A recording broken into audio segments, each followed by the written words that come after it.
mais je suis d'abord un jeune papa. Pour moi, dans l'enseignement, en tout cas en Belgique, le sport n'est pas mis en avant. Donc j'ai joué de l'âge de 4 ans jusqu'à mes 28 ans. Je suis passé par un sport-études basket, où j'ai eu la chance d'apprendre beaucoup d'un coach qui est très connu ici en Wallonie, qui s'appelle Yvan Fassotte. Mais voilà, mon objectif était de travailler dans le sport, et je pense que j'y suis arrivé. Donc ça, j'ai eu pas mal de blessures. Au cours de ma carrière, je me suis fait opérer 3 fois des ligaments croisés. Donc à chaque fois, ça a été un gros stop pour moi. Et le triathlon, je l'avais commencé l'année passée. J'ai fait 2-3 S, voilà, juste parce que j'avais envie d'avoir des objectifs personnels. Donc j'avais mes objectifs d'équipe, avec de la pression, avec tout ce qu'il fallait au niveau sportif. Mais c'est moi qui faisais faire du sport aux autres et c'est pas moi qui faisais du sport. Et j'ai quand même toujours ce besoin d'être acteur dans ce que je fais. Et de là, j'avais plus le temps, en fait, de faire du sport. Avant de démarrer ce nouvel épisode, on a une invitation spéciale pour vous. Je vous invite à nous rejoindre sur devenirtriathlète.com. Vous allez y retrouver tous les épisodes, mais aussi des conseils, des guides, des ressources et des outils gratuits pour débuter, progresser ou performer en triathlon. Et on mettra tout ça à jour chaque semaine. Allez, on se retrouve tout de suite sur devenirtriathlète.com et d'ici là, bonne écoute de ce nouvel épisode. Salut les sportifs, c'est Armano et je suis très heureux de vous recevoir pour un nouvel épisode du podcast Devenir triathlète X Open Tri. Aujourd'hui, je suis tout seul derrière le micro, mais en face de moi, au bout de la table virtuelle, il y a Nicolas André. Salut Nicolas. Salut, je suis toujours impressionné Je savais que tu faisais à chaque fois l'introduction en live, mais c'est impressionnant de te voir là. À chaque fois la même chose, c'est pas mal. Bon, écoute, j'essaye de temps en temps de me renouveler. Alors, j'en profite, Nicolas André, Nicolas, le prénom, André, le nom de famille. Voilà, comme ça, si les gens te cherchent après, de toute façon, tu le sais, parce que tu m'as avoué que tu étais un fidèle auditeur du podcast. À la fin du podcast, je te redemande quels sont les liens pour te suivre, pour t'encourager.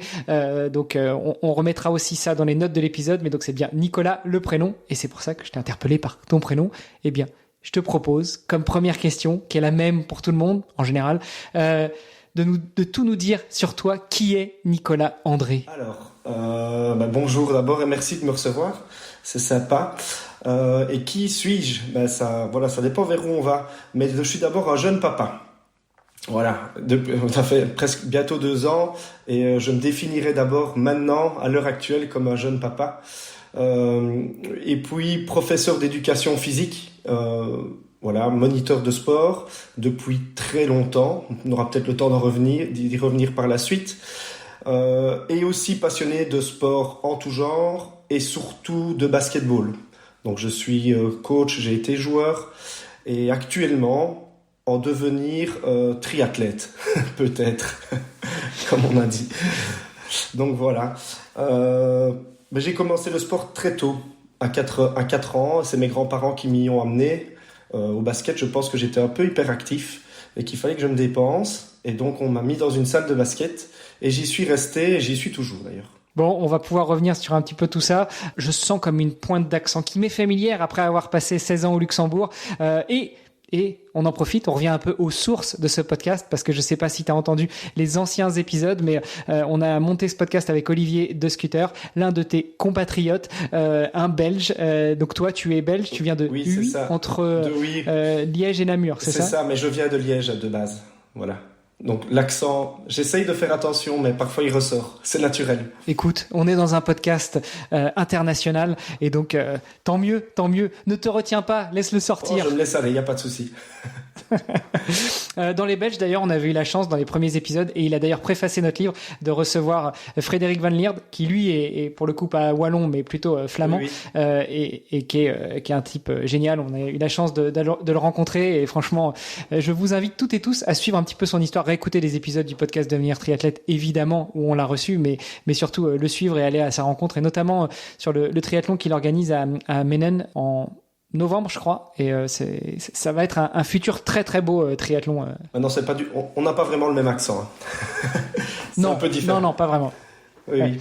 Mais ça reste un Belge tout de même. Bien sûr, on reste un pays soudé Écoute, c'est un petit peu le hasard aussi. On a décalé un petit peu nos enregistrements et aujourd'hui, au moment où on enregistre, je diffuse l'épisode avec Valtress Triathlon, qui est un de tes confrères, mais pour le coup français, prof de sport, prof d'éducation physique et sportive. Et c'est vrai on a pas mal rigolé, digressé aussi sur le rôle du sport dans l'éducation des enfants, des jeunes, dans le rôle du sport aussi dans ce qui est chez nous l'éducation nationale. Comment est-ce qu'il est perçu, comment est-ce qu'il est vu aussi bien par les parents que par les collègues. C'est peut-être un sujet qu'on pourra aborder pour voir la différence avec le sport en Belgique. Oui, on peut. Je pense qu'il y a beaucoup de choses à dire. Oui, pas toujours très positives. Je vais pas te le cacher. Mais voilà, oui, pour moi, dans l'enseignement, en tout cas en Belgique, le sport n'est pas mis en avant, clairement. Et je pense que c'est même plus que dans l'enseignement, c'est dans la mentalité, dans la culture peut-être belge. On a des bons sportifs, je pense, dans beaucoup de disciplines, mais il n'y a pas assez de moyens, clairement, que ce soit dans l'enseignement ou autre. Dans le basket, parce que j'y suis. Dans le triathlon, j'avoue que j'y arrive, donc je ne sais pas comment ça se passe encore réellement dans les dessous, mais je n'ai pas l'impression qu'ils soient vraiment mis en avant. Il y a des bons triathlètes, il y a des bons sportifs. Seulement les stars sont obligés même de partir parfois à l'étranger pour s'entraîner. Je pense aux frères Borlée par exemple.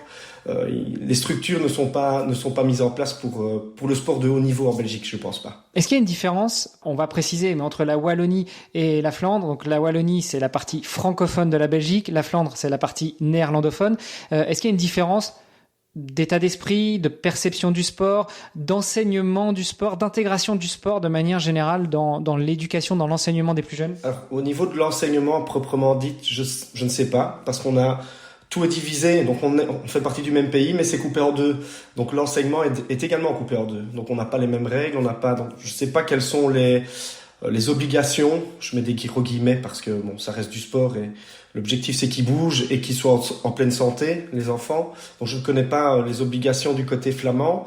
Mais par contre, au niveau de l'approche, moi qui ai eu l'occasion d'aller en Flandre avec mes équipes, notamment de basket, je pense qu'il y a plus les infrastructures et il y a plus de moyens, oui, que chez nous en Wallonie. Voilà, c'est un peu ce qui se dit partout, en tout cas dans le monde du basketball. Voilà, pour les autres sports, je ne sais pas, je pense qu'au football aussi, pour l'instant, on voit quand même que les clubs wallons sont un peu en difficulté, les grands clubs, comme le Standard de Liège, que tu connais peut-être. Voilà, ça n'a pas l'air de tourner vraiment comme ça devrait d'un point de vue sportif. Mais c'est vrai que même en termes de tête de proue, en termes de sportifs élites, en tout cas côté belge, ce sont souvent des Flamands plus que des Wallons. Actuellement, oui. Bon, après, je pense que dans des sportifs qui ont vraiment performé, on peut penser à Justine Henin, par exemple, qui elle était wallonne. Au basketball, on a quand même une top meneuse de jeu, Julie Allemand. Je sais pas si tu connais, qui joue aux États-Unis, qui joue dans l'équipe nationale. Donc il y en a, mais c'est vrai que c'est rare, quoi. Comment ça se passe d'ailleurs, si tu connais, si tu as touché un peu les équipes nationales, parce que tu l'as dit, la Belgique finalement, c'est le même pays, mais séparé entre deux États quasiment. Comment ça se passe quand il y a des rencontres de l'équipe nationale, quel que soit le sport? Est-ce qu'on mélange les Flamands et les Wallons? Est-ce qu'il y a une équipe nationale flamande et une équipe nationale wallonne? Au JO de Paris d'ailleurs, qui vont bientôt arriver, par exemple, comment ça se passe à ton avis? Non, oui, le pays est scindé en deux, mais on a quand même une seule équipe nationale. Heureusement. Pas de gouvernement. Ah non, je t'embête. Donc oui, c'est une équipe qui est composée de francophones et de néerlandophones, mais peut-être également de germanophones, puisqu'on a une partie germanique aussi. En Belgique, c'est petit, mais il y a une partie germanique également. Donc oui, elles sont toutes mélangées, tous mélangés, et c'est une sélection qui se fait sur plusieurs mois, sur plusieurs années, exactement de la même façon qu'en France, quoi. C'est pareil. Écoute, merci pour ces précisions sur le plat pays. Écoute, revenons à toi. Nicolas, t'as commencé le basket jeune, à 4-5 ans. C'est ça. T'as fait quoi dans le basket? Est-ce que t'étais amateur au sens noble? T'as touché le haut niveau? C'était quoi? C'était qui Nicolas André dans le basket? Alors, amateur, clairement. Donc j'ai joué de l'âge de 4 ans jusqu'à mes 28 ans. Avec amateur, mais dans ma tête quand même, je faisais les choses professionnellement, on va dire. Donc voilà, je me suis toujours entraîné correctement. Je suis passé par un sport-études basket, où j'ai eu la chance d'apprendre beaucoup. d'un coach qui est très connu ici en Wallonie, qui s'appelle Yvan Fassotte. Voilà, je lui fais un petit coucou d'ailleurs. Et ça m'a permis d'apprendre comment fonctionne le haut niveau sans en faire partie. Et d'un autre côté, ça m'a permis également de suivre tous les cours d'entraîneur en parallèle. Donc j'ai débarqué en sport-études à l'âge de 16 ans et j'ai terminé mes secondaires. Chez vous, c'est pas les secondaires, mais jusque la fac, je pense, c'est la fac. Ouais, c'est les études secondaires et puis après il y a l'université, mais voilà. Oui, donc toute la partie collège, lycée, on va dire. C'est ça. Donc j'ai terminé. Qui se termine par le gymnase chez vous, ce qu'on appelle chez nous la terminale. C'est ça, oui. Donc j'ai terminé mes 2 dernières années en sport-études basket. Donc je faisais du basket tous les jours. On avait un groupe d'amis de 15 basketteurs, on était tout le temps ensemble. Et voilà. Et donc ça m'a permis vraiment de vivre ça de l'intérieur. Et en même temps de me former d'un point de vue coaching spécifique basket à la base. Voilà. Donc ça, c'était vraiment le déclencheur, je vais dire, de ma carrière professionnelle, où là, je me suis rendu compte que je voulais absolument travailler dans le sport, peu importe dans quoi. Je savais que je n'allais pas devenir sportif professionnel, mais voilà, mon objectif était de travailler dans le sport et je pense que j'y suis arrivé. Donc ça, c'est une bonne chose. Tiens, on parle de basket et on parle de Belgique. Sébastien Belin, j'imagine que ça te parle. Oui, bien sûr. Bien sûr, le pauvre. On l'avait reçu épisode 359. Qui a vécu. Dur, oui. Mais belle histoire. Est-ce que tu as déjà eu l'occasion de le rencontrer, d'échanger avec lui ? Non, malheureusement, je n'ai jamais eu. Peut-être que je le croiserai un jour sur un circuit triathlon, je sais pas. Mais non, je n'ai jamais eu l'occasion. Lui, par contre, voilà, était un vrai professionnel. Il nous racontait justement comment il avait vadrouillé dans les différents pays et puis que finalement le sport de haut niveau, qu'on parle du basket, du triathlon ou autre, l'avait sauvé, notamment au moment de cette catastrophe, de cette catastrophe, de ce cataclysme, enfin voilà, de l'attentat c'était Zaventem, oui c'est ça, de l'aéroport en Belgique. Ok, donc basket, vie pro tournée autour du sport. Comment ça se passe les études liées au sport en Belgique? Parce que c'est vrai que l'auditorat est plutôt français sur le podcast, mais revenons aux sources avec la Belgique et raconte-nous un petit peu comment ça se passe. Là, c'est une nouvelle école qui avait... c'est pas une nouvelle école, c'est une ancienne école qui a ouvert une option particulière qui était vraiment centrée sur le basketball, avec l'objectif de rassembler des jeunes qui avaient envie de se former et d'être à fond dans le sport, quoi. Donc voilà, alors on va pas se cacher, c'est souvent des personnes qui ne trouvaient pas leur compte dans l'enseignement classique. J'étais jusque-là en sciences maths, maths 8, sciences 6, voilà, très cartésien, et voilà, et il s'avère qu'à un moment, je trouvais plus mon compte, et j'avais envie d'aller voir ailleurs, et surtout de faire du sport, en fait, c'était vraiment ça. Et si ce n'était pas faire du sport, c'était étudier le sport, donc voilà pourquoi on se retrouvait souvent là, et l'école existe toujours à l'heure actuelle. Ils sont d'ailleurs pour l'instant à Macao.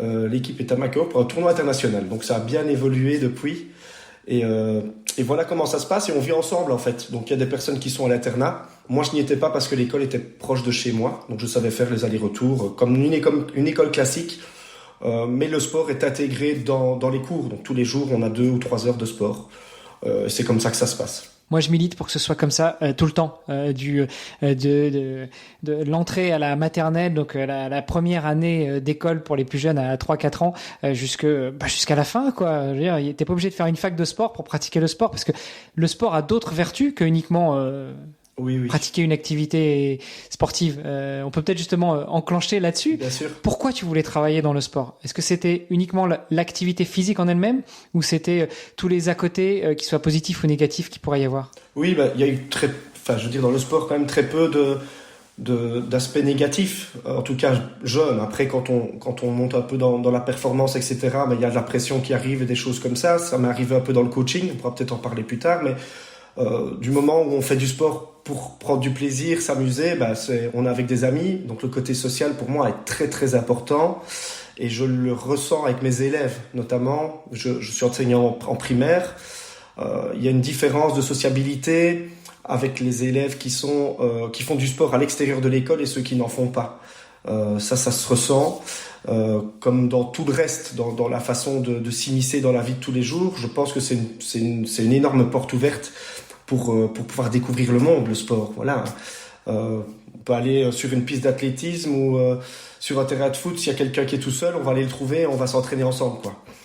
Dans la vie de tous les jours, parfois on est un peu face à face. Et dans le sport, c'est bien d'être ensemble. Voilà, plutôt que de se taper dessus, faites du sport plutôt que de faire la guerre. Normalement, c'est faites l'amour plus que faire la guerre. Faites du sport. Hein. Surtout que ce serait ironique parce que à la base, le sport, c'était quand même un moyen de former les soldats. Oui, mais bon, ça reste toujours un bon moyen de former, de former les soldats et les armées. Le CrossFit est venu de là d'ailleurs. Le cross-training. Oui, cross-training. Ne donnons pas de nom de marque. Désolé. Enfin, on peut en donner, je m'en fiche, mais voilà, c'était pour rappeler que CrossFit est une marque et pas tellement une méthode ou un sport en lui-même. Tu dis que toi t'entraînes en primaire. On parlait un peu des vertus du sport. On dit que souvent le sport a des vertus notamment pour apprendre la vie, apprendre la résilience, apprendre l'échec, parce que je le dis systématiquement de plus en plus dans tous les podcasts, mais c'est vrai que aucun sportif au monde, même les meilleurs dans leur domaine, ont tout gagné. Ils ont tous perdu. Exactement. Ils ont toutes et tous perdu à un moment. Et donc c'est vrai que ça t'apprend les vertus ça t'apprend aussi à perdre. Ça t'apprend les vertus de l'échec, parce qu'il y en a des vertus à l'échec. Est-ce que toi, les jeunes, que tu encadres, auxquels tu enseignes plutôt en primaire, tu disais qu'on voyait la différence entre ceux qui faisaient du sport à l'extérieur de l'école et ceux qui n'en faisaient pas.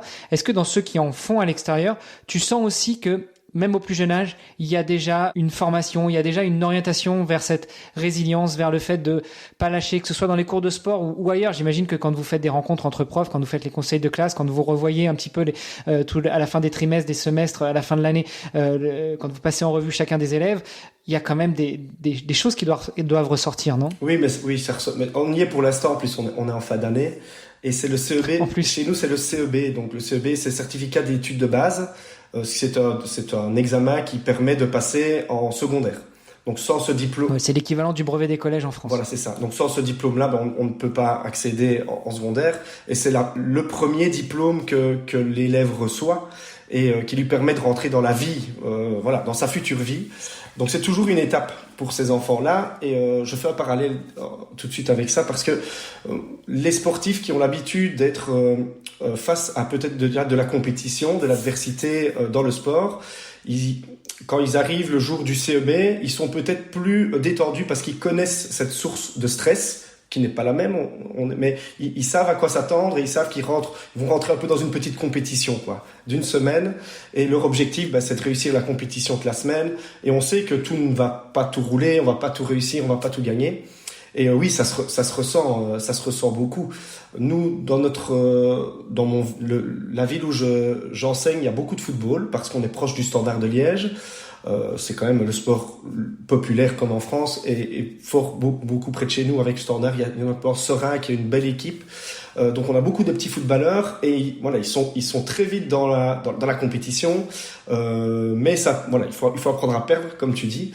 Maintenant, je pense que ça vient aussi avec le temps. Les plus jeunes, c'est plus compliqué, Quand on arrive vers 10-12 ans, là, on peut vraiment apprendre cette notion de gagner, perdre et surtout leur dire que c'est bon de perdre aussi et d'être un bon gagnant, c'est très bien, mais aussi être un bon perdant, ça peut servir dans la vie et ça permet aussi de rebondir pour retravailler plus dur derrière.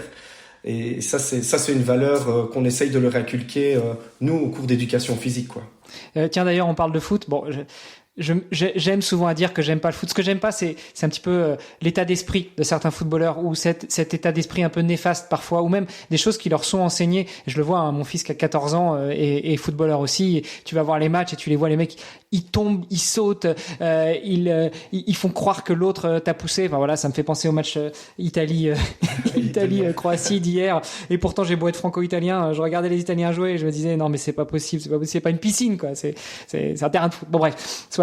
Mais ça me permet de faire le parallèle aussi entre le sport individuel et le sport collectif. On parle de basket, on parle de foot. Est-ce que tu notes aussi d'autres choses, d'autres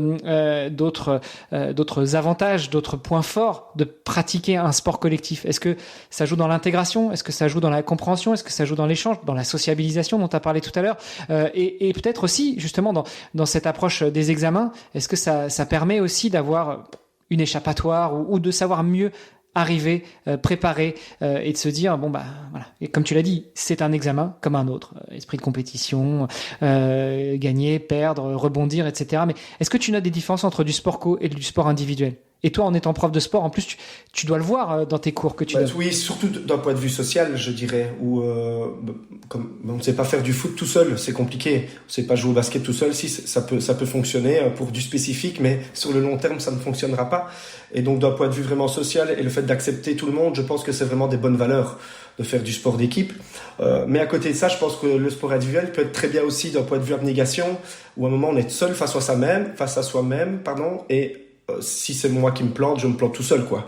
C'est pas mon voisin qui m'a fait une mauvaise passe ou que sais-je. Je suis seul face à moi-même et je dois faire face à l'adversité moi-même. Donc voilà, je trouve que pour moi les enfants devraient faire les deux. Voilà, alors peu importe comment, il faudrait plus d'heures de sport déjà à l'école et plutôt faire vraiment du sport et pas juste de l'animation sportive, parce que avec le niveau des enfants qui baisse quand même de plus en plus, on en est plus là pour l'instant, alors que je pense que ce serait bon d'éduquer les enfants vraiment au sport et à la bonne pratique sportive et leur donner goût à un sport pour qu'ils puissent aller s'inscrire demain dans un club d'athlétisme, un club de foot, un club de basket, peu importe. Tiens, d'ailleurs, tu parles de donner le goût, les valeurs. On avait parlé avec Val 13, dont je parlais tout à l'heure, épisode diffusé le mardi 25 juin. Donc aujourd'hui, quand on enregistre, oui. Mais quand ce sera diffusé, ce sera un peu plus tard. Mais c'est l'occasion aussi que nos auditeurs retournent écouter cet épisode s'ils n'ont pas écouté. On parlait justement de la difficulté d'encadrer des jeunes dans le cadre de l'éducation physique et sportive qui est enseignée au collège, au lycée, parce que ce sont des sessions relativement courtes de quelques semaines. On n'a pas forcément le temps. C'est même pas rentrer en profondeur dans un sport, c'est même ne serait-ce que initier. Tu peux pas, et puis quand t'as une classe de 20, 30 gamins, éventuellement faire un foot, tu divises en 2 équipes, tu fais 2 équipes de 15, enfin, moins ceux qui sont absents, moins les filles qui veulent pas jouer, moins les mecs qui se sentent pas, etc. Ok, bon, t'arrives à faire 2 équipes de 11. Mais en dehors de ça, rentrer plus dans le détail d'un sport, c'est difficile, non? Oui, c'est compliqué, surtout que nous, on travaille par période de 50 minutes. Donc 50 minutes, c'est très court. Le temps de se déshabiller. 50 minutes, y compris le temps des vestiaires ou hors temps des vestiaires? Y compris le temps des vestiaires. Et donc voilà, le temps de se déshabiller, de prendre les présences, de lancer l'activité, c'est terminé. Alors ce qui est chouette, c'est qu'on a pu regrouper nos heures. Donc on a 2 fois 50 minutes qui se suivent. Mais par contre, on n'a qu'une session par semaine avec chaque classe. Donc chaque enfant n'a que cette période-là. Donc nous, ce qu'on fait, on travaille de cette façon-là, et je pense que c'est un peu global ici en Wallonie en tout cas, c'est qu'on travaille par cycle, donc et par projet. Donc c'est-à-dire que nous au départ, on travaille pour les 3 premiers mois pour courir pour ma forme. Je sais pas si ça existe en France. Donc ce sont des courses qui se font avec toutes les écoles de Wallonie. Et donc nous, notre objectif sur les 3 premiers mois, c'est de préparer tous les enfants à pouvoir courir leur petit cross qui se déroule en octobre. Voilà, donc là, à ce moment-là, pendant 3 mois, je veux dire, on ne fait que ça. Donc là, on a un peu le temps de parler de technique, de parler, d'être un peu plus spécifique. Et puis alors après. Mais comment ça, octobre, 3 mois, enfin, les jeunes, ils rentrent en septembre, oui, comme chez nous. Oui, c'est plutôt 2 mois et demi, parce que maintenant on redémarre une semaine avant, donc on redémarre la dernière semaine d'août, et c'est fin octobre. Donc on est sur 2 mois et demi de préparation sur le premier cycle, je vais dire. Et puis alors après, on passe sur un deuxième cycle qui est plutôt gymnastique, sportive. Voilà, et puis alors après, c'est un peu l'appréciation de chaque professeur, mais nous, dans mon école et dans ma commune, on travaille de cette façon-là, par cycle, pour essayer quand même de rentrer un petit peu en profondeur dans le sport, et pas juste faire une semaine basket, une semaine foot. Ça, je pense que ça se fait plutôt en secondaire, alors, et c'est plutôt des sports qui changent comme ça.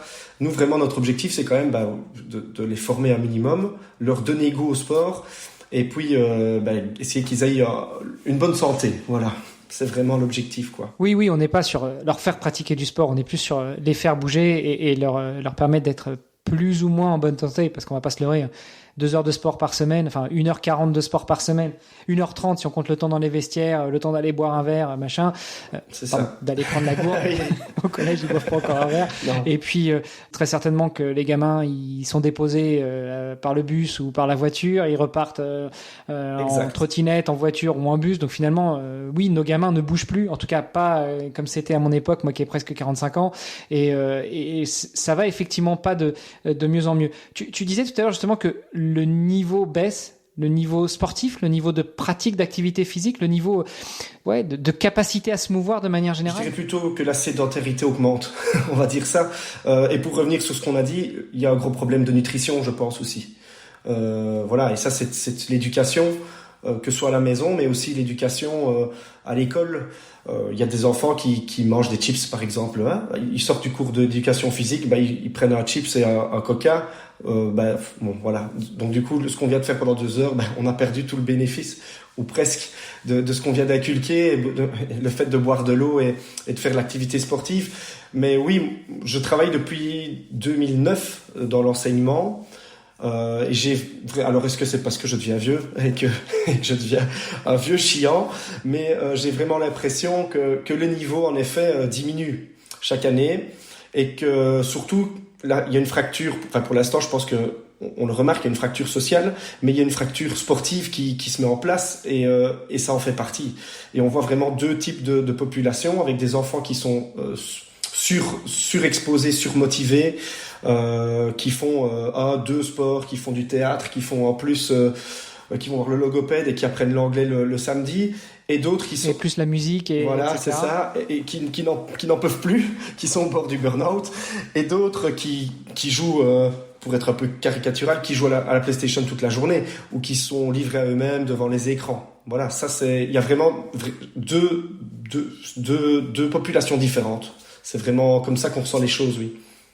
Il y a plus l'élève moyen. Ce qui est, à mon avis, extrêmement grave, parce que quand même vous, les profs de sport qui rencontrez des gamins 1h30, 1h45 par semaine, vous vous rendez compte de ça, je veux dire, qu'est-ce que doivent penser les autres profs? Attention, je dénigre absolument pas l'activité, enfin l'éducation physique et sportive, mais des profs de français, d'histoire, de sciences, de maths, qui les voient beaucoup plus souvent dans la semaine. Quel constat ils doivent faire, ceux qui sont dans l'enseignement depuis 10-15 ans? Mais bon, c'est un autre sujet. Oui, mais je pense que la fracture est la même. Voilà, c'est la même chose dans tout, voilà, partout. Il y a les enfants qui sont tirés vers le haut, et puis il y a ceux peut-être qui attendent que ça se passe, quoi. On va dire ça comme ça. Alors parfois il y en a qui prennent conscience par eux-mêmes, ou qui se réveillent plus tard, et ça c'est très chouette. Mais je pense que le travail doit être fait dès la primaire. C'est là où les bases doivent être mises, que ce soit dans l'éducation, le sport, la santé, pour tout. Si on récupère des enfants qui ont 12 ans et qui sont déjà dans la difficulté physique, voilà, c'est compliqué. Ça va devenir compliqué pour la suite, quoi. Oui, c'est clair. Tiens, petite question un peu ironique, mais qu'est-ce que tu penses de l'adage tout dans les muscles, rien dans la tête? Bon, oui, non, je suis pas trop d'accord, mais bon, voilà, surtout à l'heure actuelle, là, je pense que c'est peut-être l'idée qu'on avait d'un sportif il y a quelques années, mais je pense que réellement surtout à l'heure actuelle, on parle quand même de plus en plus de sport, c'est quand même de plus en plus médiatisé. Alors oui, on met peut-être des personnes en avant, enfin, on peut parler de foot si on veut, et c'est vrai qu'on peut faire un raccourci qui n'est pas toujours très valorisant pour le sportif, mais à l'heure actuelle, avec le nombre d'études qui se mettent en place, le nombre d'études qui se développent sur le sport, etc., on voit quand même que les sportifs sont pas tous bêtes, quoi. Je pense que on peut faire des études. Et d'ailleurs, en Belgique, je pense même qu'on doit faire des études en même temps que le sport, parce qu'il y a très peu de débouchés pour être sportif professionnel et en vivre toute sa vie. Et donc, on voit des sportifs, qui étudient, qui font du sport et qui ont une vie à côté, et qui font, voilà, non pas juste à la salle et courir le week-end derrière un ballon ou autre.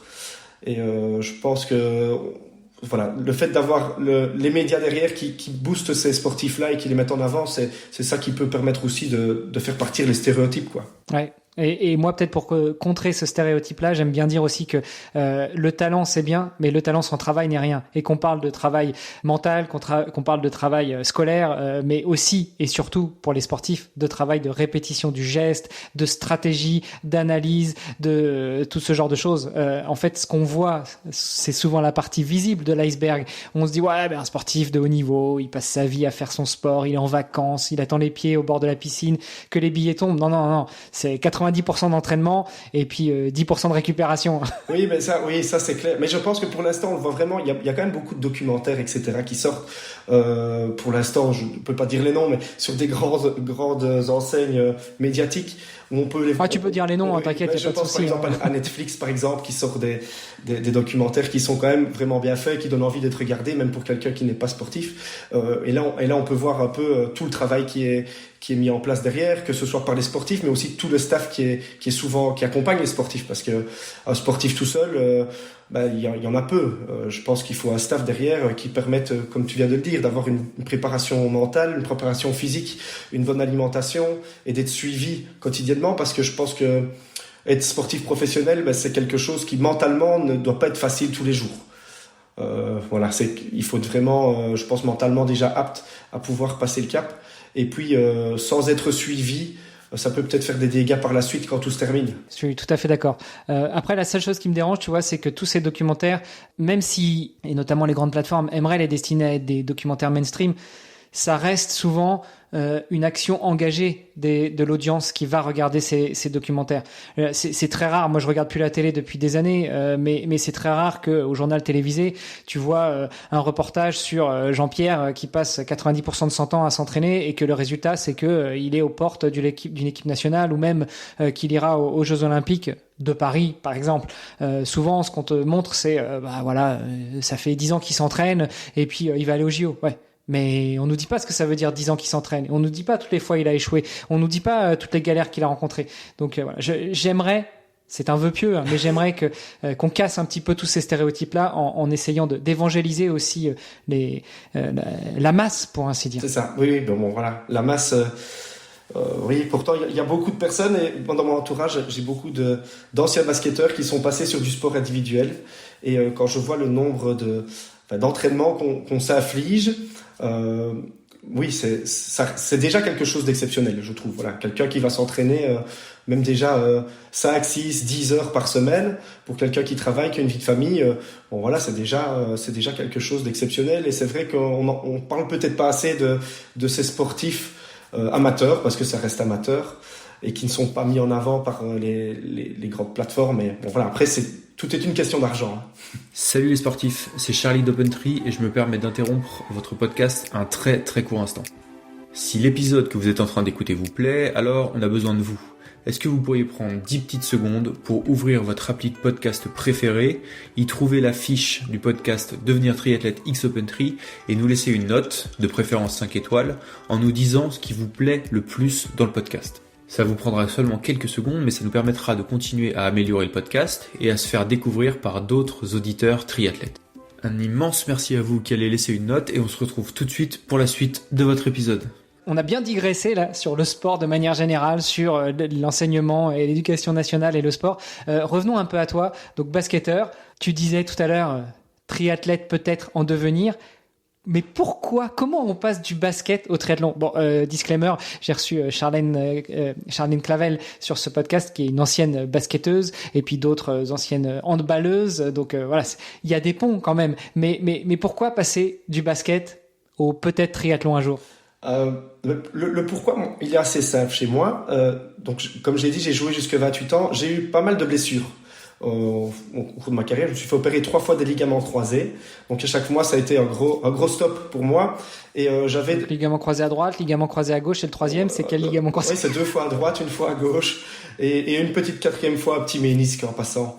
Voilà. Et donc il faut dire que plus jeune, j'avais quand même des attentes et des objectifs de pouvoir toucher pas le très haut niveau, parce que j'ai pas un physique pour.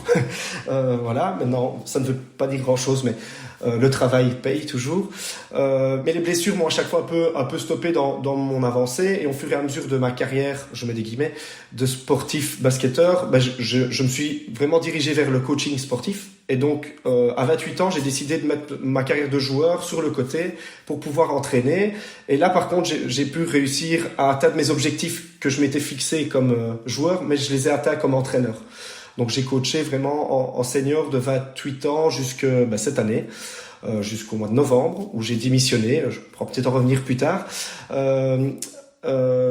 Et où j'ai réussi à atteindre à monter les échelons jusqu'en division 3 belge, qui reste amateur chez nous. Contrairement en France, la N3 par exemple est déjà à très très bon niveau et presque semi-pro, voire professionnel. Et donc, cette année, les résultats n'ont pas suivi et j'ai décidé de démissionner après 7 matchs. ce qui était une bonne décision puisque l'équipe que je coachais s'est sauvée et donc bon voilà, ils ont fait le job. Donc ça a été un petit choc psychologique. Et le triathlon, je l'avais commencé l'année passée. J'ai fait 2-3 S, voilà, juste parce que j'avais envie d'avoir des objectifs personnels. Donc j'avais mes objectifs d'équipe, avec de la pression, avec tout ce qu'il fallait au niveau sportif, mais c'est moi qui faisais faire du sport aux autres et c'est pas moi qui faisais du sport, et j'ai quand même toujours ce besoin d'être acteur dans ce que je fais, et de là j'avais plus le temps en fait de faire du sport, donc j'ai fait du crossfit pendant 5 ans, on peut dire crossfit ou du HIIT pendant 5 ans. Mais oui, tu peux dire, et je t'embêtais sur l'histoire des marques, mais tu peux dire toutes les marques que tu veux. Il n'y a pas de souci. Et donc pendant 5 ans, donc c'était très bien, mais jamais fait de compétition, donc à un moment je me dis ok c'est bien, je m'entraîne, je suis en forme physiquement, mais à quoi est-ce que ça me sert quoi? Et donc en discutant avec des collègues, on s'est dit un jour, parce que je travaille à la piscine, c'est dommage, on est quand même ici devant la piscine pendant 3 fois semaine, la piscine est libre les temps de midi et on n'en profite pas. Et donc c'est comme ça que ça a démarré, j'ai pris mon maillot, j'ai commencé à nager, c'était un sport que je ne maîtrisais pas spécialement, j'ai appris à nager à l'école et voilà, j'avais une technique de base on va dire, et ça a démarré comme ça et je me suis inscrit. Voilà, je me suis inscrit à mon premier triathlon en me disant dans 6 mois, mon objectif c'est de faire un S en Belgique. Et puis j'ai été chercher un vélo et puis j'ai sorti mes baskets de course et puis voilà, je me suis entraîné, j'ai créé mon petit programme moi-même. J'ai été un peu voir, comme je disais, j'ai été beaucoup me renseigner via YouTube, via Internet, voilà, et j'ai trouvé ma petite mixture pour pouvoir m'entraîner, pour pouvoir faire ces premiers S. Et puis je pense que j'ai été mordu.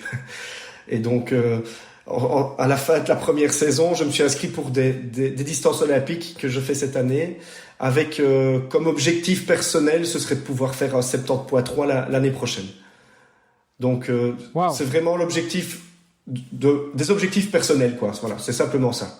Me dire je suis capable de le faire. Et est-ce que l'objectif c'est uniquement de finir ou est-ce que tu as des objectifs un petit peu plus compétitifs qui pourraient être se fixer un chrono, se fixer un classement, ce genre de choses? Alors je vais être très, très, très transparent. Je pense qu'à l'heure actuelle c'est de finir parce que je n'ai pas un niveau, je n'ai pas un assez bon niveau qui me permette de viser un chrono. Si un chrono personnel vraiment, mais dans la masse, je suis, comme on disait tout à l'heure, je suis dans la moyenne. Donc voilà, mon but c'est vraiment de pouvoir avancer sur plutôt les longues distances. On va dire que c'est pour être on commence quand même être dans les longues distances et pouvoir tenir sur la distance et sur l'endurance plutôt que sur une performance. Voilà, ici je remarque bien que les courtes distances, physiquement c'est quand même intense et qu'il faut un entraînement très spécifique pour ça. Et je pense qu'avec l'âge, je me dirige plutôt vers des distances un petit peu plus longues où je vais pouvoir peut-être utiliser plus mon mental. C'est quelque chose que je recherche en fait. Pour l'instant, c'est vraiment le défi mental, physique mais mental en même temps. Bon, après avoir fait quelques années de basket, l'explosivité, l'intensif, c'est quelque chose que tu connais. Oui, bien sûr. Et c'est pour ça que j'ai commencé par des S. Voilà, c'était au niveau de l'entraînement, je pouvais quand même faire des ponts. Clairement, avec de l'intervalle et des choses comme ça, ce sont des efforts qu'on connaît au basket. D'ailleurs, au basket, on est tout le temps dans la résistance, très rarement dans l'endurance, quoi. Est-ce que, du coup, ce fait de devenir triathlète t'a permis de découvrir d'autres choses, que ce soit sur l'entraînement, alors l'entraînement de manière spécifique pour le triathlon, mais aussi peut-être l'entraînement de manière plus généralisée, éventuellement sur des exercices, des choses que tu as pu découvrir ou redécouvrir que tu pourrais appliquer pour des entraînements de basket, si ça devait être le cas? Oui, oui, mais c'est clairement le cas, puisque en effet, j'ai ouvert les livres et je me suis vraiment plongé dans ce qu'était le sport d'endurance et comment entraîner un sportif d'endurance pour pouvoir le transférer sur moi-même. Et j'ai gardé toute cette partie explosivité, renforcement physique, force, etc. du basket, et je fais un peu un mix de tout. Et donc ça m'a vraiment permis d'ouvrir les yeux sur notamment tout ce qui était les zones d'entraînement qu'on n'utilise pas au basket, pas du tout. Non, parce que vous êtes toujours dans l'intensif. En fait. Voilà. Mais par contre, pareil dans la programmation de l'entraînement où on n'a pas du tout les mêmes saisons. Nous on a des saisons qui sont coupées en deux parties, je vais dire, jusque janvier. Puis il y a une trêve et puis une deuxième partie. Et tout ce qui est cette programmation d'entraînement très minutieuse, je pense, dans le sport d'endurance, l'était peut-être un petit peu moins dans le sport collectif, parce qu'il faut quand même gérer les égos, il faut gérer la préparation physique individuelle, mais surtout le groupe. Et nous, notre objectif en tant que coach, c'est de gérer le groupe et que le groupe avance ensemble, en mettant peut-être un peu de côté parfois cet aspect individuel. Et je pense que ça m'a fait prendre conscience que, notamment ici dans la préparation générale, parce que pour l'instant les basketteurs ne sont pas en période de compétition, donc ils se préparent chacun de leur côté.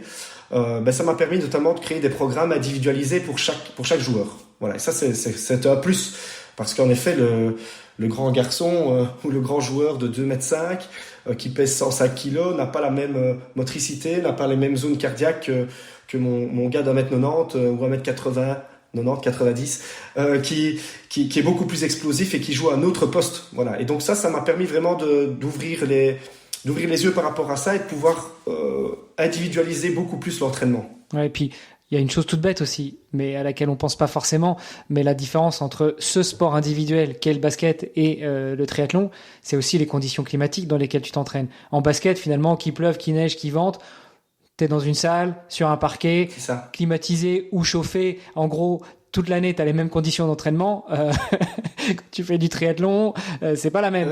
J'en ai fait les frais au dernier triathlon d'ailleurs. J'étais pas préparé à la température de 13 degrés de joie et ça a été un peu compliqué. Ouais, c'est vrai que cette année, en plus, on mange partout. Moi, je suis dans le sud-ouest de la France, punaise. Oui, là, aujourd'hui, ça va, il fait bon. Cette semaine, ça va. Je pense que l'été est parti, mais ça a été très compliqué, oui, jusqu'ici. Et pour les triathlètes et tous ceux qui s'entraînent dehors, c'est pas l'idéal, quoi. T'as lancé plusieurs activités relativement au coaching, que ce soit du coaching de basket ou autre. Est-ce que tu peux nous en dire plus ? Enfin, pourquoi aussi avoir lancé toutes ces activités ? Pourquoi avoir démissionné de ton poste d'entraîneur en National 3, en 3e division, pardon. Raconte-nous un petit peu toute cette histoire qui tourne autour de ton activité professionnelle. Donc la première activité dans laquelle je suis appliqué, ça s'appelle Game Time Activity. Et c'est une société de camps, en fait, de stages de basketball. C'est du bootcamp. Oui, vraiment des camps de basketball. On prend les enfants une semaine et c'est du spécifique pendant une semaine. Voilà, on est vraiment là-dedans. Et donc je suis rentré dans cette société-là en 2018.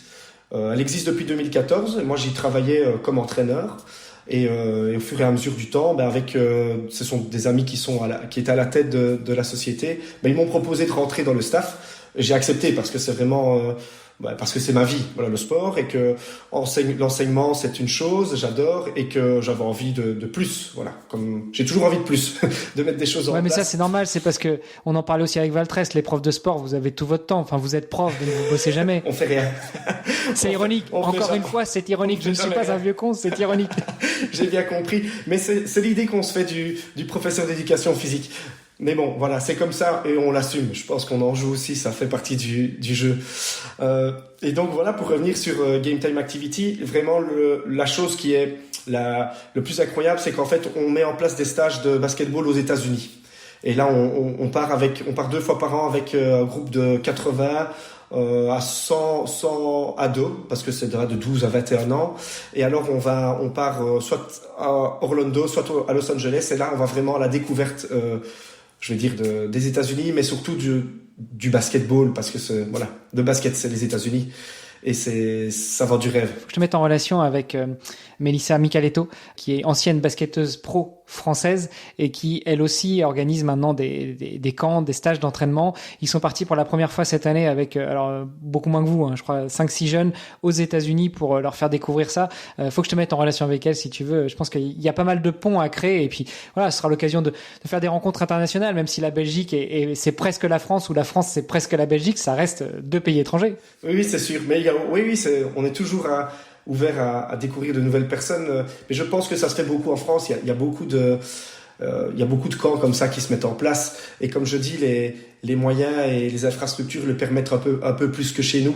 Donc voilà, nous ça devient presque une activité à temps plein, parce que voilà, on travaille tous les jours sur ces projets et on met en place les prochaines vacances avec des grands guillemets, parce que c'est quelque chose d'incroyable et les enfants retirent des souvenirs éternels, ils se font des amis pour la vie presque. C'est vraiment c'est quelque chose d'incroyable, oui. Est-ce que vous avez déjà réussi, depuis que ça existe, à créer des vocations, que ce soit des vocations dans le sport, que ce soit des sportifs de haut niveau, que ce soit même des vocations scolaires ou des vocations de vie, faire découvrir les États-Unis à des jeunes de 12-13 ans en 2014, donc il y a 10 ans. Maintenant, ils ont un peu plus de 20 ans. Est-ce qu'il y en a qui sont partis étudier aux États-Unis ou qui ont fait des sports-études aux États-Unis, par exemple? Oui, exactement. Il y en a qui sont partis à l'université aux États-Unis suite à ce voyage-là.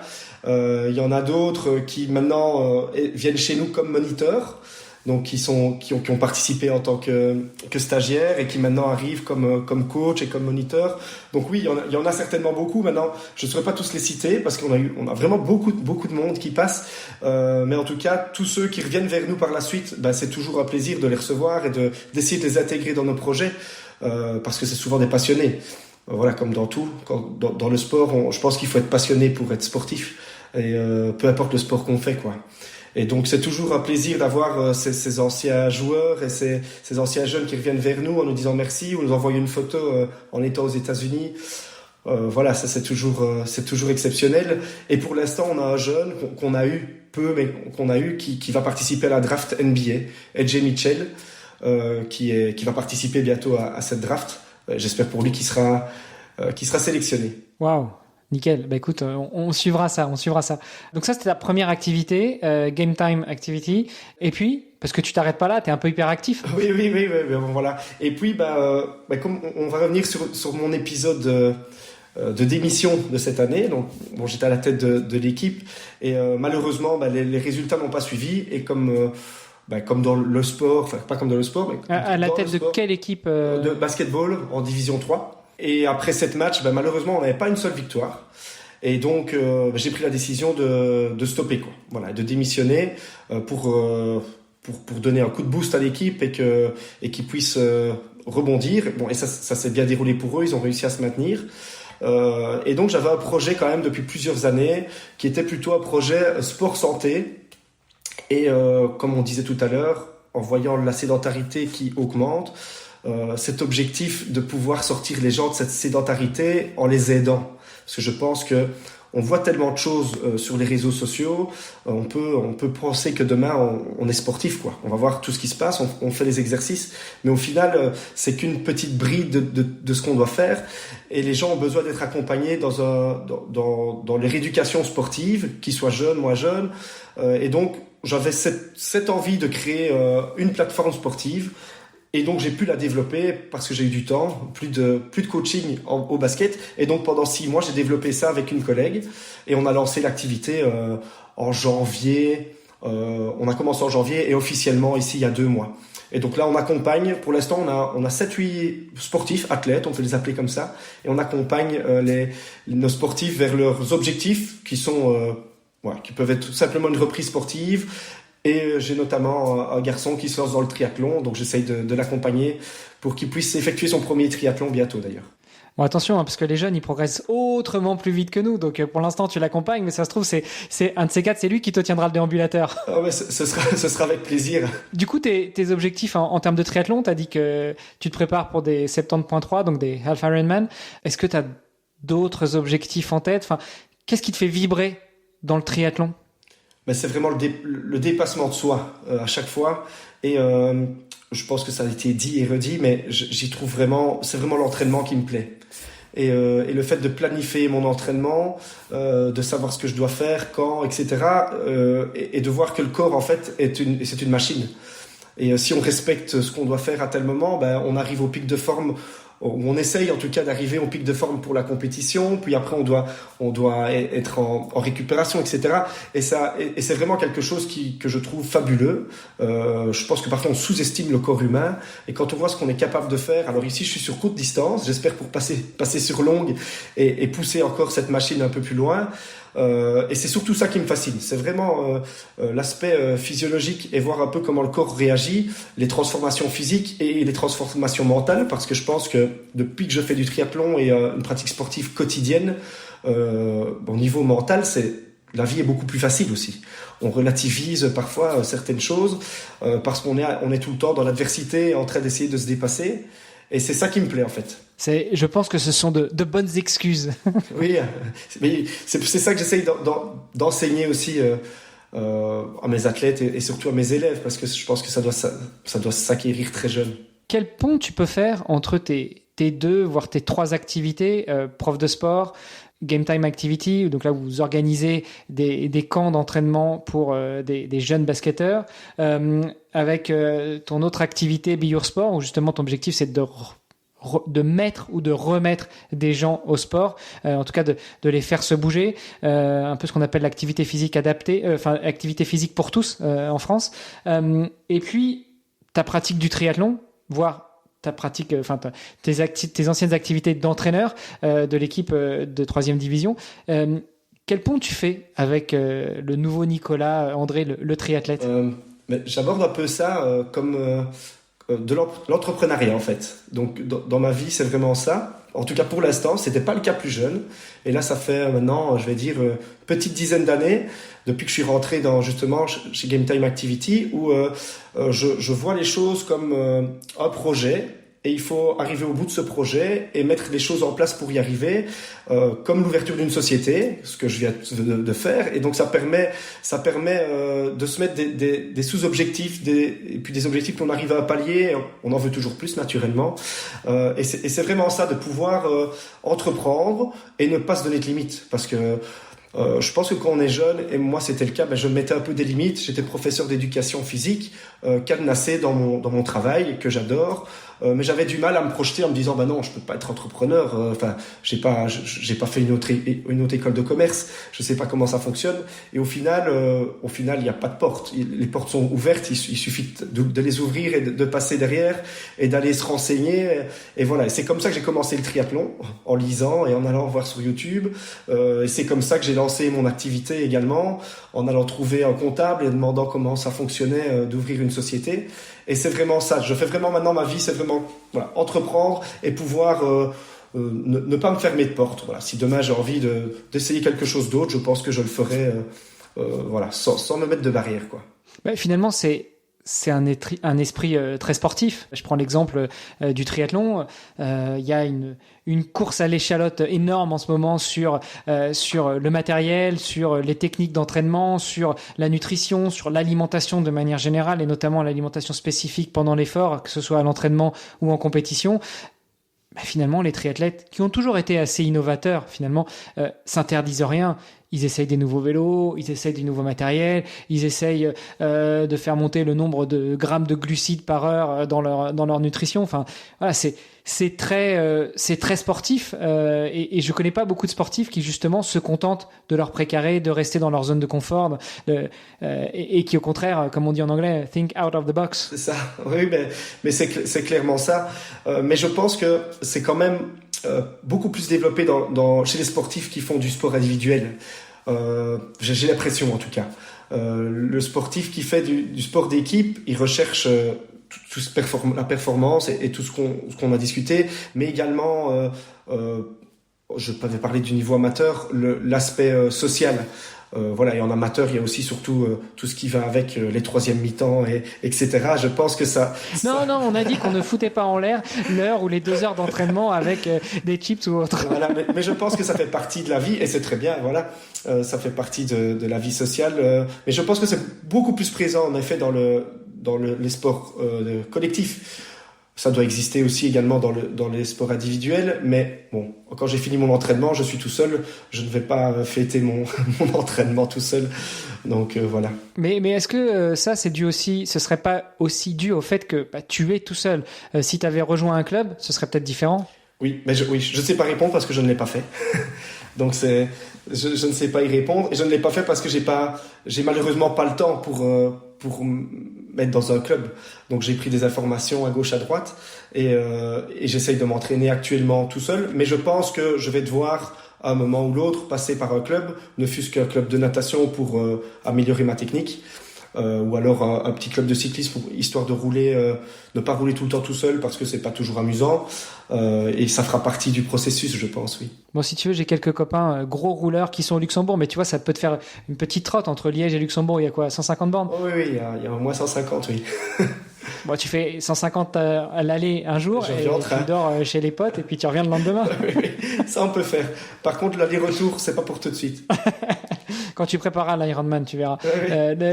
Le vélo, c'est vrai que c'est la seule, enfin une des seules disciplines où tu fais de la surdistance. Parce que même en natation, ok, tu fais des séances parfois de 4, 5, 6 000 pour de la prépa, même de l'Ironman, mais finalement, c'est très rare que tu fasses du au-delà de la distance que tu vas faire en compétition. Si on part sur du distance olympique, c'est très rare qu'à l'entraînement, tu fasses des séances de plus de 1500 mètres, tu vois. Or, en vélo, il est pas rare, même si tu fais du distance olympique, même si tu fais de l'Ironman, que tu fasses de la surdistance et que tu ailles plus loin que les distances que tu vas réaliser en compétition. Donc, écoute, 150 bornes, 200 bornes de vélo, aller-retour 300 bornes sur la journée ou sur 2 jours, ça se fait. Hein. Oui, pour la petite histoire, je viens de faire mon premier 100 km il y a quelques temps, donc c'est un de mes objectifs. Il est réalisé, donc peut-être 150 bornes, ça peut le faire dans quelques mois. Écoute, on en reparlera. Oui, Nicolas, merci, c'était super tous ces sujets qu'on a abordés. J'ai encore 2 séries de questions. La première, elle est toute simple. Le podcast s'appelle Devenir triathlète. Toi qui es un presque plus néo-triathlète, à ton avis, comment on fait pour devenir triathlète ? Ne pas se mettre de barrière. Voilà. Si celui qui a envie d'essayer, qu'il y ait. Il n'y a pas besoin d'avoir un vélo à 10 000 euros. J'ai commencé avec un vélo de chez Decathlon, de mon papa qui a 30 ans. Donc voilà. Il n'y a pas besoin d'avoir les dernières chaussures carbone. Et voilà. Donc je pense que il suffit de mettre les baskets, sortir le vélo et puis se lancer. Voilà. Simplement pouvoir y aller et puis c'est parti, quoi. Ouais, je dirais même, je compléterais, qu'il faut surtout pas les dernières chaussures avec une lame carbone, parce que ça, c'est du matos qu'il faut savoir maîtriser. Et quand on n'est pas coureur à la base, bon courage pour les blessures. C'est ça, oui. Oui, mais bon, maintenant, vu la publicité, etc., on peut croire que c'est la basket de Monsieur Tout le Monde, mais bon, c'est pas le cas. Tu sais, moi, ça me rappelle quand j'étais gamin, et je pense que tous les gamins ont fait ça un jour, où tu reçois tes nouvelles baskets et tu dis, ouais, je vais courir encore plus vite parce que j'ai de nouvelles baskets. Non, c'est pas les baskets qui font courir plus vite. C'est le bonhomme. C'est ça, c'est l'entraînement, comme on disait. Le travail. C'est ça. Nicolas, j'ai une deuxième série de questions, c'est les questions rapides. Alors dis-moi si tu peux pas y répondre, parce que c'est vrai que ça fait pas longtemps que tu es dans le triathlon, mais l'idée c'est de pas réfléchir. Donc sors les idées qui te viennent. Quel est ton meilleur chrono ? C'était 1h30 sur un S. Quelle est ton épreuve préférée ? Bon, sachant que tu en as fait 2, donc ça va être vite fait. J'ai fait l'open lake du lac de l'Odeur, qui était vraiment bien. Et je sais que ce week-end, il y a eu l'open lake Champagne. En Champagne, tu sais, oui. Ça, c'était vraiment bien. Tiens, d'ailleurs, en parlant des courses qui m'ont marqué, en Belgique, il y a Eupen, qui est côté flamand pour le coup, mais très belle épreuve, dure. En plus, moi, je l'ai faite, j'avais oublié ma trifonction, donc je l'ai fait à l'ancienne en maillot de bain, quand il faisait 12 degrés. Je peux te dire que ça rafraîchit. Mais l'épreuve est magnifique. Ah oui, j'ai jamais... Voilà. Et ça se passe quand ? Comme ça, je peux regarder pour les inscriptions. Oh, moi, c'est parfait. Mais par contre, Eupen, c'est du côté germanique. Donc c'est l'autre partie. Écoute, je pensais que c'était du côté flamand pour le coup, mais... Non, c'est du côté wallon, mais du côté Allemagne. Mais c'est vrai que c'était long depuis Luxembourg pour y aller. Oui. La course de triathlon mythique pour toi ? Moi qui découvre, je dirais que c'est Nice. Voilà. Ça a l'air vraiment incroyable, simplement. Je confirme. Très très belle épreuve, et puis effectivement d'autant plus mythique que maintenant c'est une année sur 2 de support des championnats du monde. Même Ironman a reconnu que c'était une épreuve mythique. Et puis ça reste, je vais dire pour nous Belges ou Français, ça, dans la tête c'est accessible au niveau distance. Voilà. Quand on parle d'Hawaï, oui, c'est sûr que c'est autre chose que d'aller à Hawaï. C'est ça. Donc ça reste, on peut se dire peut-être qu'un jour, qui sait, je pourrais participer à cette épreuve.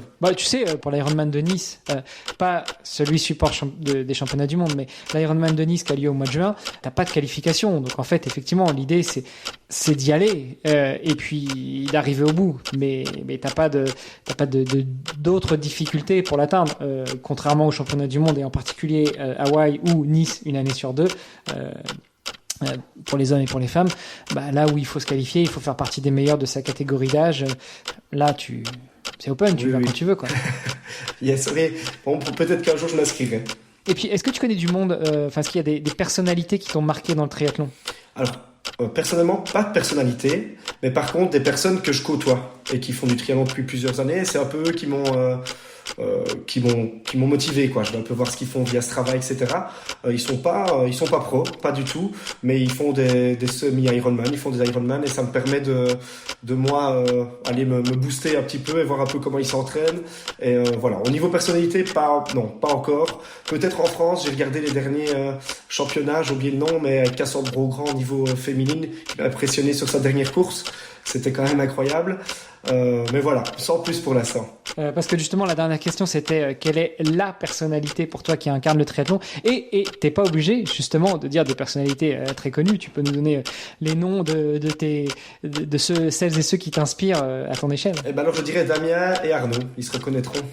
Ça marche. Bon, Damien, Arnaud, si vous écoutez cet épisode de podcast, et j'espère que vous l'écouterez, n'hésitez pas à mettre un petit commentaire, un petit message, que ce soit sur la vidéo YouTube ou sur les épisodes du podcast. Oui, on leur enverra. Super. Écoute, merci beaucoup Nicolas. Je te souhaite une bonne continuation, plein de bonnes choses, que ce soit pour continuer l'éducation sportive de tes jeunes élèves et puis dans tous tes autres projets. Voilà, croise les doigts. Merci à toi, c'était vraiment chouette comme échange. Super. Merci beaucoup Nicolas, à bientôt. Merci, salut. C'était Devenir triathlète X OpenTri. Merci d'avoir écouté cet épisode jusqu'au bout. Nous, on a pris beaucoup de plaisir à l'enregistrer. Alors si ça vous a plu, vous pouvez nous suivre sur nos réseaux sociaux, Instagram, LinkedIn et Facebook. On se rejoint maintenant sur devenirtriathlète.com. Vous allez retrouver l'ensemble des épisodes, mais aussi des outils, des ressources et des conseils gratuits pour débuter, progresser ou performer en triathlon. On ajoute toutes les semaines de nouvelles ressources. Si vous avez une idée d'invité, n'hésitez pas à nous envoyer un petit message. Et si vous voulez être accompagné sur vos prochains objectifs sportifs, connectez-vous sur opentri.fr et on se fera un plaisir de vous aider. Alors, n'hésitez pas, on se retrouve tout de suite sur devenirtriathlète.com et opentri.fr. Salut les sportifs!